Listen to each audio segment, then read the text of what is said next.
Hello students, welcome to Follow Commerce channel. So ಇವತ್ತು the second PUC first chapter nature and significance of ಮ್ಯಾನೇಜ್ಮೆಂಟಲ್ಲಿ ಇವತ್ತು management meaning, characteristics and objectives of management ಬಗ್ಗೆ ತಿಳ್ಕೊಳ್ಳೋಣ. So the first is management meaning. So according to Harold Kuntz and Heinz Wiherch, management is the process of designing and maintaining an environment in which individuals working together in group efficiently accomplish selected aims. So this is called it as management. So management anta helidre it is a process which gets designed by the organization and maintained an environment which individuals working together. So ಇಲ್ಲಿ ಒಂದು ಗ್ರೂಪಲ್ಲಿ ಕೆಲಸ ಮಾಡ್ತಾ ಏನು common ಗೋಲ್ ಇರುತ್ತೆ ಕಂಪನಿದು, ಆ common ಗೋಲನ್ನು complete ಮಾಡುವಂಥದ್ದನ್ನು management ಅಂತ ಹೇಳಿ ಕರಿತೀವಿ. ಸೊ ಇದರಲ್ಲಿ the characteristics of management, first one is management is a goal oriented process. So we know that every organization will have the goals. So without goal ಯಾವುದೇ ಆರ್ಗನೈಸೇಷನ್ನು ಕೂಡ ಸರ್ವೈವ್ ಆಗಲಿಕ್ಕೆ ಸಾಧ್ಯ ಇರೋದಿಲ್ಲ. So the main characteristics is it is a goal oriented process. So ಈ goal oriented ಏನಿರುತ್ತೆ, it use to get differ from company to company. So ಒಂದು company goal ಇನ್ನೊಂದು ಕಂಪನಿ ಗೋಲ್ಗಿನ್ನ ಡಿಫ್ರೆಂಟ್ ಆಗಿರುತ್ತೆ. ಬಟ್ ಮ್ಯಾನೇಜ್ಮೆಂಟ್ ಸೆಟಪ್ ಮಾಡೋ ರೀಸನ್ನೇ ಈ ಗೋಲನ್ನು ರೀಚ್ ಮಾಡಬೇಕು ಅಂತ ಹೇಳಿ. So for example, the company can keep a goal as like 1 lakh rupees or 1 crore rupees of profit ಈ ವರ್ಷ ನಾವು ಮಾಡಬೇಕು ಅಂತ ಹೇಳಿ. So every member or every employee of that company will concentrate on that goal only, and the management also will concentrate on that goal to reach. ಓಕೆನಾ? So ಯಾವುದೇ ಒಂದು management ಇರ್ಬೋದು, with having the goal they will work in the company. Then second characteristics is management is all pervasive, means everywhere. All pervasive means nothing but everywhere we can see that management. So this management involved in managing of an enterprises or common to all organization, whether economic, social or political. So ಯಾವುದೇ ಒಂದು background ಇರಬಹುದು, ಎಲ್ಲ ಕಡೆಯೂ ಕೂಡ management ಇದ್ದೇ ಇರುತ್ತೆ. For example, in our homes, so ನಮ್ಮ ಮನೆಗಳಲ್ಲೂ ಕೂಡ ಮ್ಯಾನೇಜ್ಮೆಂಟ್ ಇರುತ್ತೆ. And in our colleges or schools there will be also management. Political system or social system or economy system, so ಎಲ್ಲ ಕಡೆಯೂ ಕೂಡ ಈ ಮ್ಯಾನೇಜ್ಮೆಂಟ್ ಅನ್ನೋ ಕಾನ್ಸೆಪ್ಟು ಇರುತ್ತೆ. ಸೊ ಅದೇ ರೀತಿಯಾಗಿ ಕಂಪನಿಗಳಲ್ಲೂ ಕೂಡ ಮ್ಯಾನೇಜ್ಮೆಂಟ್ ಸಿಸ್ಟಮ್ ಇದ್ದೇ ಇರುತ್ತೆ. And in a different backgrounds or in a different groups, different departments, so ಎಲ್ಲ ಕಡೆಯೂ ಕೂಡ ಈ ಮ್ಯಾನೇಜ್ಮೆಂಟ್ ಅನ್ನೋ ಕಾನ್ಸೆಪ್ಟು ಕ್ರಿಯೇಟ್ ಆಗಿರುತ್ತೆ. Then next one is management is multi dimensional.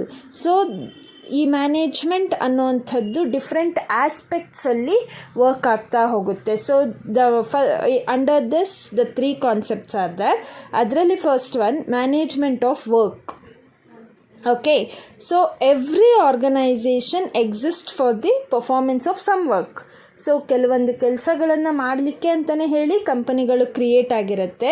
So for example ಹೇಳಬೇಕು ಅಂದರೆ, ಒಂದು ಕಂಪನಿನಲ್ಲಿ ಅಥವಾ ಫ್ಯಾಕ್ಟ್ರಿನಲ್ಲಿ ಪ್ರಾಡಕ್ಟನ್ನು ಮ್ಯಾನುಫ್ಯಾಕ್ಚರ್ ಮಾಡುವಂಥದ್ದು ವರ್ಕ್ ಆಗಿರಬಹುದು, ಅಥವಾ ಒಂದು ಗಾರ್ಮೆಂಟ್ ಸ್ಟೋರಲ್ಲಿ ಕಸ್ಟಮರ್ಸ್ ನೀಡ್ಸನ್ನು ಸ್ಯಾಟಿಸ್ಫೈ ಮಾಡುವಂಥದ್ದು ವರ್ಕ್ ಆಗಿರಬಹುದು, ಅಥವಾ ಒಂದು ಹಾಸ್ಪಿಟಲ್ಸಲ್ಲಿ ಪೇಷಂಟ್ಸನ್ನು ಟ್ರೀಟ್ ಮಾಡುವಂಥದ್ದು ವರ್ಕ್ ಆಗಿರಬಹುದು.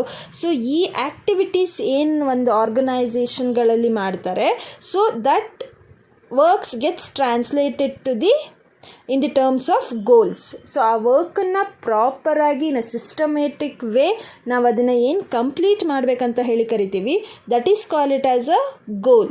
ಸೊ ಆ ಗೋಲನ್ನು ರೀಚ್ ಮಾಡಬೇಕು ಅಂತ ಹೇಳಿದ್ರೆ there should be a management. ಅಂದರೆ ಅವ್ರು ಏನು ಮಾಡ್ತಾರೆ, whatever the activities are there or whatever the works are there, they use to assign equally or according to their capacity, according to the employees capacity ಅವ್ರು ಏನು ಮಾಡ್ತಾರೆ, ಆ ಒಂದು ವರ್ಕನ್ನು ಅಸೈನ್ ಮಾಡ್ತಾರೆ. Why? To reach the goal of that organization. Then second thing is management of people. So human resources are the main asset for the company. So without human resources we cannot run any organization. So ಇಲ್ಲಿ people, the main thing, the human resource management ಅಂತ ಹೇಳಿನೇ ಕರಿತೀವಿ. So ಪೀಪಲನ್ನು ಇಲ್ಲಿ ನಾವೇನು ಮಾಡ್ತೀವಿ, manage ಮಾಡ್ತೀವಿ. People means nothing but the employees of that company. So each employees ಏನು work ಮಾಡಬೇಕು, ಯಾವ ರೀತಿ ಕಂಪ್ಲೀಟ್ ಮಾಡಬೇಕು ವರ್ಕನ್ನು, how they need to perform in a group activity, what are the task gets assign for them, ಅದನ್ನು ಅವರು complete ಮಾಡಬೇಕಾಗಿರುತ್ತೆ. So ಈ ಎಲ್ಲ ಆ್ಯಕ್ಟಿವಿಟೀಸನ್ನು ಕೂಡ the company should manage it. So ಆ ಮ್ಯಾನೇಜ್ಮೆಂಟನ್ನೇ ನಾವು ಹ್ಯೂಮನ್ ರಿಸೋರ್ಸ್ ಮ್ಯಾನೇಜ್ಮೆಂಟ್ ಅಂತ ಹೇಳಿ ಕರೆಯುವಂಥದ್ದು. Then next one is management of operation. So ಇಲ್ಲಿ there is no matter what the organization, it has some basic product or services to provide in order to survive. So the main objective of the business is to survive in the market. So ಆ survive ಆಗಬೇಕು ಅಂತ ಹೇಳಿದ್ರೆ they can produce the goods or they can render the service, but there will be an operations. So ಅದಕ್ಕೆ ಏನು production process requirement ಇರುತ್ತೆ, ಅಥವಾ ಏನು follow ಅಪ್ಸು, input materials ಇರ್ಬೋದು, ಟೆಕ್ನಾಲಜಿ ಇರ್ಬೋದು, ಟ್ರಾನ್ಸ್ಫಾರ್ಮಿಂಗ್ ಇನ್ಪುಟ್ಸ್ ಇರ್ಬೋದು, ಅಥವಾ ಡಿಸೈರ್ಡ್ ಔಟ್ಪುಟ್ಸ್ ಇರ್ಬೋದು. ಸೊ ಅದೆಲ್ಲದನ್ನು ಕೂಡ ಕಲೆಕ್ಟ್ ಮಾಡಬೇಕಾಗಿರುತ್ತೆ. ಆ್ಯಂಡ್ ಏನು ಆಪರೇಟಿವ್ ವರ್ಕ್ಸ್ ಇರುತ್ತೆ ಕಂಪನಿನಲ್ಲಿ ಅದನ್ನು ಕಂಪ್ಲೀಟ್ ಮಾಡುವಂಥದ್ರಲ್ಲೂ ಕೂಡ ಮ್ಯಾನೇಜ್ಮೆಂಟ್ ಇರುತ್ತೆ. ಫಾರ್ ಎಕ್ಸಾಂಪಲ್ ಹೇಳಬೇಕು ಅಂತ ಹೇಳಿದ್ರೆ, ಈಗ ನಾನೊಂದು ಕಂಪನಿನ ನಡೆಸ್ತಾ ಇರ್ತೀನಿ. Just take it as bag manufacturing company. So ಈಗ ನಾನು ಬ್ಯಾಗ್ ಮ್ಯಾನುಫ್ಯಾಕ್ಚರಿಂಗ್ ಕಂಪನಿ ನಡೆಸ್ತಾ ಇದ್ದೀನಿ ಅಂತ ಹೇಳಿದ್ರೆ ನನಗೆ ರಾ ಮೆಟೀರಿಯಲ್ಸ್ ರಿಕ್ವೈರ್ಮೆಂಟ್ ಇರುತ್ತೆ. And some are the process will be there. ಅಂದರೆ ಆ ಸ್ಟಿಚಿಂಗ್ ಪ್ರೋಸೆಸ್ ಇರ್ಬೋದು, ಪ್ಯಾಕಿಂಗ್ ಪ್ರೋಸೆಸ್ ಇರ್ಬೋದು, ಅಸೆಂಬ್ಲಿಂಗ್ ಪ್ರೋಸೆಸ್ ಇರಬಹುದು. So these are call it as operations. So ಇಲ್ಲಿ in each and every level there will be a management. So ನಾನು ಒಂದು raw ಮೆಟೀರಿಯಲ್ಸನ್ನು purchase ಮಾಡಬೇಕು ಅಂದರೆ first I use to make it as blue print. ನಾನೆಷ್ಟು ಬ್ಯಾಗ್ಸನ್ನು manufacture ಮಾಡ್ತೀನಿ, ಅದಕ್ಕೆ ಎಷ್ಟು ರಾ ಮೆಟೀರಿಯಲ್ಸ್ ಬೇಕಾಗಿರುತ್ತೆ, ಸೊ ಅಷ್ಟನ್ನು ಪ್ರೊಕ್ಯೂರ್ ಮಾಡ್ಕೊಳ್ಬೇಕಾಗಿರುತ್ತೆ. ದೆನ್ ಸ್ಟಿಚಿಂಗಿಗೆ ಬಂತು ಅಂತ ಹೇಳಿದರೆ that is also operation. So ಅಲ್ಲಿ ಕೂಡ ಮ್ಯಾನೇಜ್ಮೆಂಟ್ ಇರುತ್ತೆ. ಈಚ್ ಎಂಪ್ಲಾಯಿ ಎಷ್ಟು ಸ್ಟಿಚ್ ಮಾಡಬೇಕು ಬ್ಯಾಗನ್ನು, ಅಥವಾ ಆ ಬ್ಯಾಗ್ ಸ್ಟಿಚ್ ಮಾಡಬೇಕಂದ್ರೆ ಯಾವ ಸ್ಟೈಲಲ್ಲಿ ಇರಬೇಕು, ಅಥವಾ ಯಾವ ಒಂದು ಡಿಸೈನನ್ನು ಅದು ಆಕ್ಯುಪೈ ಮಾಡ್ಕೊಳ್ಳುತ್ತೆ, ಪ್ಯಾಕಿಂಗ್ ಯಾವ ರೀತಿ ಇರಬೇಕು. ಸೊ ಈ ಎಲ್ಲ ಆಪರೇಷನ್ಸ್ ಕೂಡ the company management should take care. These are the concepts of management in multidimensional. Then next one is management is a continuous process. So the management is a continuous process. So every day, every time, every minute the management will be there in the company. So ನಾವು ಮ್ಯಾನೇಜ್ಮೆಂಟನ್ನು separate ಮಾಡಿ ವರ್ಕನ್ನು separate ಮಾಡಲಿಕ್ಕೆ ಸಾಧ್ಯ ಇರೋದಿಲ್ಲ. ನಮ್ಮ operations ಏನಿರುತ್ತೆ ಅದ್ರ ಜೊತೆಗೇ management ಕೂಡ ಕಂಟಿನ್ಯೂ ಆಗ್ತಾ ಹೋಗುತ್ತೆ. So there will be a management functions like planning, organizing, selecting, directing. So ಇದೆಲ್ಲದಕ್ಕೂ ಕೂಡ ನಾವು ಫಂಕ್ಷನ್ಸ್ ಆಫ್ ಮ್ಯಾನೇಜ್ಮೆಂಟ್ ಅಂತ ಹೇಳಿ ಕರಿತೀವಿ. ಸೊ ಅವರು ಫಸ್ಟ್ ಪ್ಲ್ಯಾನ್ ಮಾಡಬೇಕಾಗಿರುತ್ತೆ. According to that plan they need to organize the company. After organizing it, they need to select or recruit the employees. So after recruiting the employees, they need to provide the direction for them that how to work in a company. So ಅದಾದಮೇಲೆ ಏನು ಮಾಡಬೇಕು, control ಮಾಡಬೇಕು. ಅಂದರೆ whether they are working in a proper way or not ಅನ್ನೋದನ್ನು check ಮಾಡಬೇಕಾಗಿರುತ್ತೆ. So ಈ ಎಲ್ಲ ಕಾನ್ಸೆಪ್ಟ್ಸನ್ನು ನಾವು ಮ್ಯಾನೇಜ್ಮೆಂಟ್ ಅಂತ ಹೇಳಿನೇ ಕರಿತೀವಿ. ಸೊ ಈ ಫಂಕ್ಷನ್ಸು ಒಂದು ದಿನ ಮಾಡಿ ಸ್ಟಾಪ್ ಮಾಡೋ ಅಂಥದ್ದಲ್ಲ. So it use to be in a continuous process. ಯಾವಾಗಲೂ ಕೂಡ ಕಂಟಿನ್ಯೂಸ್ ಪ್ರೋಸೆಸ್ಸಲ್ಲಿ ಅದು ವರ್ಕ್ ಆಗ್ತಾ ಇರುತ್ತೆ. Then next one is management is a group activity. So management ಅನ್ನೋದನ್ನು ಒಬ್ಬರು ಅಥವಾ ಇಬ್ಬರು ಮಾಡಲಿಕ್ಕೆ ಸಾಧ್ಯ ಇರೋದಿಲ್ಲ. It is a group activity. Every member of the group has to perform for the achievement of the goal.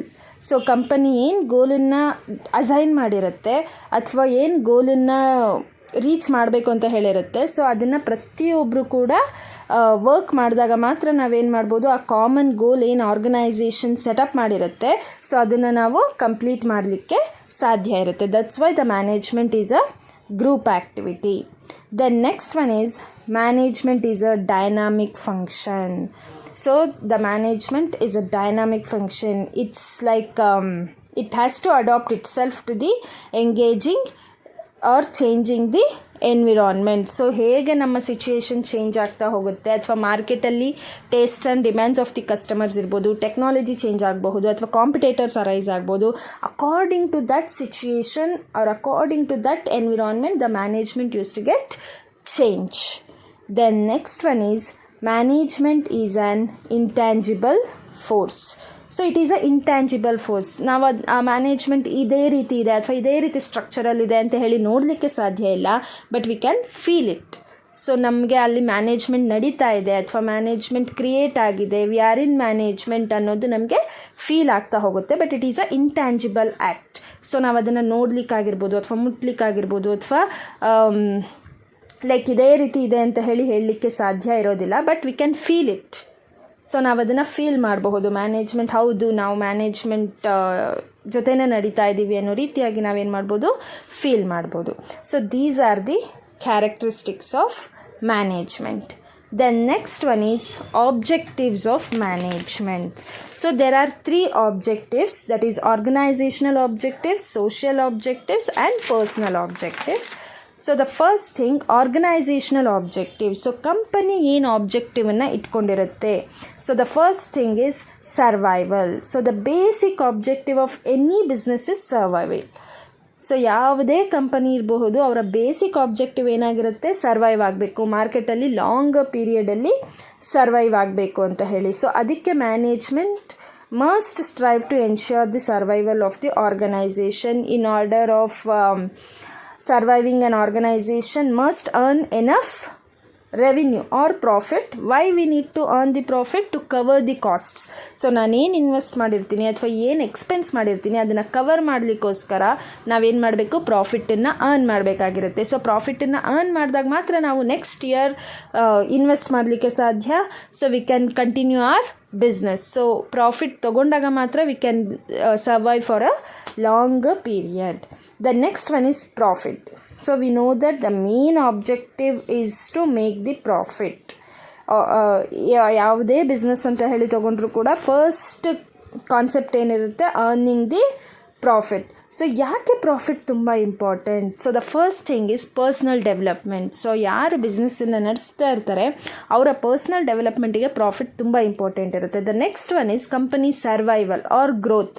So ಒಂದು company growth ಆಗಬೇಕು, survival ಆಗಬೇಕು ಅಂದರೆ there should be a profit. So out of that profit only they can invest for next year and they can continue their business for a longer period and they can implement so many things in their business. That's why the profit also very important.